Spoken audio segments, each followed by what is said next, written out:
ბათუმის ბიუჯეტში ცვლილებები შევიდა, მთავარ ფინანსურ დოკუმენტს 1.725.000 ლარი დაემატა. ამ ცვლილებების შეტანამდე საკრებულოს წევრები 2 საათზე მეტხანს იაფის სახლის პროექტზე მსჯელობდნენ. განხილვა კამათის ფონდზე მიმდინარეობდა.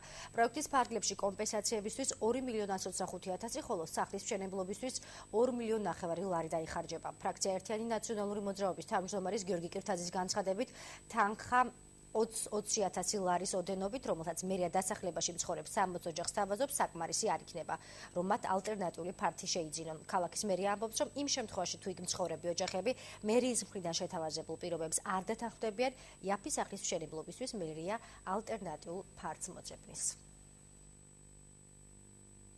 ცოტათი ხო თანხის გაზრდა გვინდოდა, იმიტომ რომ 50 კვადრატით, ესე იგი რომ გვაძლევს 50 კვადრატი გამოდის 20.000 დოლარი, ნუ ცოტა მეტი, მაგრამ 2 ოთახიანს 50 კვადრატად მაინც ვერ ვიყიდით.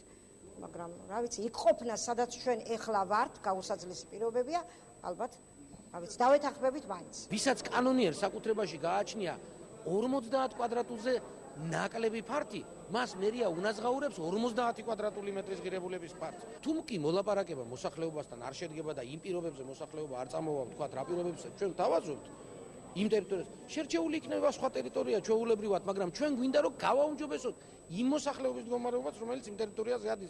ნებისმიერ შემთხვევაში ხომ შეგვეძლო ჩვენ სხვაგან აგვეშენებინა ეს. ფულის მიცემა ბარაკებში მაცხოვრებელ ადამიანებზე, მე ვფიქრობ, რომ არის ძალიან არასწორი, იმიტომ რომ ეს ადამიანები ვერ შეძლებენ ამ თანხით იყიდონ ბინა და საბოლოო ჯამში მაინც დარჩებიან უბინაური. მაშინ როცა მერია შეეძლო, რომ ეს ფული გამოიყენებინა იმ პროგრამის გასაგრძელებლად, რომელიც ჩვენ გვქონდა ბათუმის ბარაკების გარეშე.